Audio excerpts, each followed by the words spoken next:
በጣም ከባድ ጉዳት ነው። ከዘመናት በኋላ ሰው በአንተ መቀለድ የሚጀምረው አሁን አንተ ዛሬ በምታደርገው ነው። አሁን ሰው ይነሳና አሁን እናንተ ጋር እኮ ዘፈን ይፈቀዳል ብሎ ካለ አይ አይፈቀድም ብለህ ልትል አትችልም።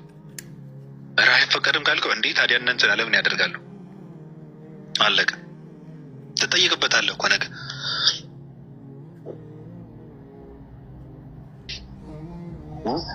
ከባድ ነው።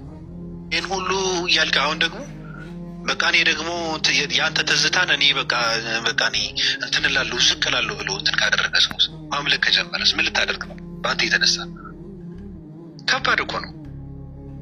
ትሰደብበታለህ፣ ነገ ትውልድን ታጠፋበታለህ።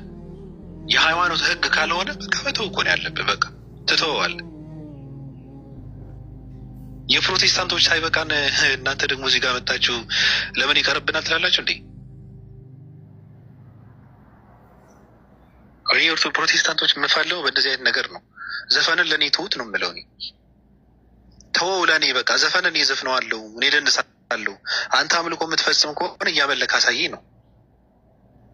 የሆነ ነገር ማሳየት አለብህ፣ ተረጋግተህ ማየት አለብኝ ይላሉ እንጂ ሃይማኖት ሁሉም ሰው የሚያቀፍ ከሆነ በቃ እንደዛ ከሆነማ በቃ ሰው የፈለገውን አድርጎ ይግባ ማለት ነው። የፈለገውን አድርጎ ይታቀፍ ማለት ነው። የፈለገውን የማድረግ መብት አለው ማለት ነው።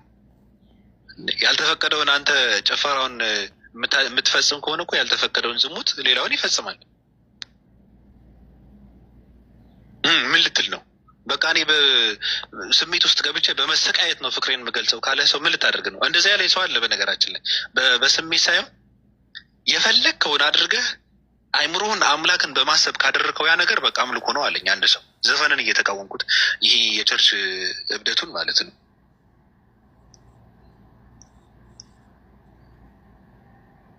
ችግር የለውም አለኝ። ለምን አዘልም? ለምን በአናት አትቆምም አለኝ። ለአምላክ ብለህ ከሆነ ችግር የለውም አለኝ። ይህን እንደዛ የሚባል ነገር የለም። ይህ ውርደት ነው በእውነት። ሃይማኖተኛ ሰው ሃይማኖተኛ መሆን አለበት። በቃ ሃይማኖት መሽተት አለበት። ጽድት ማለት አለበት። በቃ ከትርኪ ምርኪ ጽድት ማለት አለበት። ጥርት ማለት አለበት ሰው። ከጨፈርክ እኔም እየጨፈርኩ ነው፣ እኩል ነን ማለት ነው። ጨፍራ አስጨፍራ ዝሙት አልሰራም ካልከኝ ውሸታም ነህ አንተ። ከሴቶች ጋር እየተጋፋ እኔ ምንም እኮ አላደርግም ሴት እኮ አልደጋም ካልከኝ ትሽ ውሸታም ነህ። አላምንም። ማን ስለሆንክ ነው አንተ? ትለጠልጣታለህ እንጂ አስመሳዮች ናቸው። ስለዚህ እኩል ነን። ለምን ይቀርብናል የሚለው ባህል እንትን ማለት የድርባቸው ሰገጤዎች፣ ድርሳነ ከረሞች ይደብራል። ፕሮቴስታንት ስለሚጨፍር በቃ እኛም መጨፍር አለብን። በቃ የራሳቸውን እንኳን አይፈጥሩ። ያሳዝናል። እንዲህ ትዝታዬን ሁሉ ያስቃል። በእውነት በጣም ከባድ ነው። ሲጀመር ሲያስጠሉ እንትናቸው በጣም ያስጠላል እኮ። በቃ ያለ ቦታውን ስላስቀመጡ እኔ ግጥም ስለማቅ እንትን አንዳንድ ነገራቶች ስለ እንደዚህ አይነት ነገር ስለማውቅ ይመስለኛል በጣም ነው የሚደብሩት። ስሜት አይሰጥም። ምንም የሚሰጠው ስሜት የለም። ውስጥ ያስገባበት የአምላክ ስም ታስገባበታለህ። አሁን በዘፈን እኮ የአምላክ ስም አስገብተው አምላኬ ምናምን እኮ ይላሉ እኮ። በቃ ራሳቸውን ችለው ነው እንትን ያደረጉት። ከዛ እንትን ማለት አይቻልማ ብል በቃ ከአምላክ ማምለጥ ስለማይቻል አምላኬ ብል ምን ታዲያ እኔ እኮ ኃጢአተኛ ነኝ፣ ስለዚህ ሆንኩም አልሆንኩም በቃ እንደዛ ላለሁ ብለው ያስገቡት። እዚህ ጋር ግን በቃ ዘፈን እኮ አይፈቀድም ይላል እና ምንድን ነው አይ መዝሙር ነው ትላለች እና ምንድን ነው ናሽዳ ነው ምናምን ነገር ይላል። የምርን ነው የሚያቀናብሩ ሰዎች አሉ። በእኔ ዩቱብ መለቀቅ አለበት። አርቲስቶች እነ ወይዘሪት መዓዛ ማለት ነው።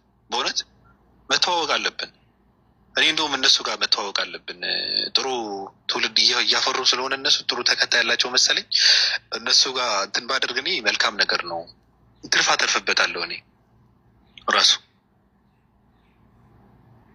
የሚያከብር ሰው ካለ ይግባና እንትን ይበለኝ። አያቻልም እኮ በዚህ እኮ ነው የማላውቀው ነገር ካለ ማለት ነው። የሚያከብር ሰው አከብራለሁ ይበለኝ።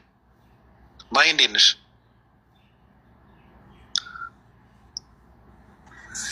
ሰላም፣ እንዴት ነህ ባቢ? ሰላም ነው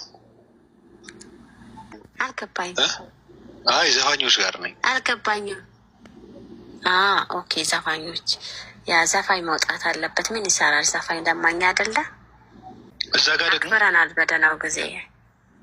ባሬ ስግጥና ጥግ ነው። እዛ ጋር ደግሞ ያለው እግዚአብሔር የተወለደበት ቀን ነው እንኳን ተወለደልን ልልልልልል ይባላል።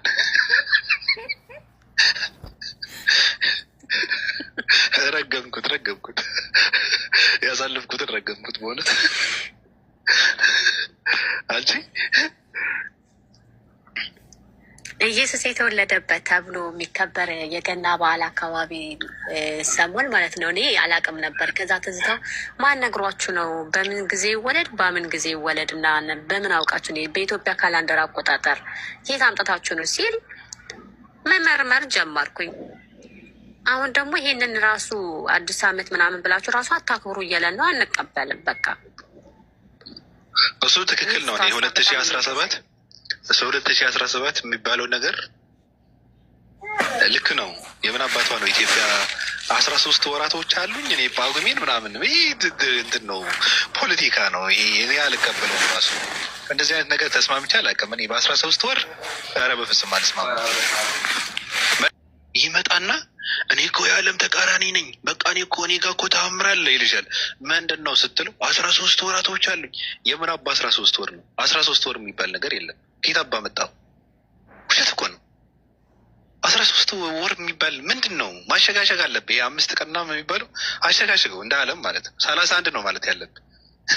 የምን አባ 13 ወር ነው? ይሄ ታምር ነው።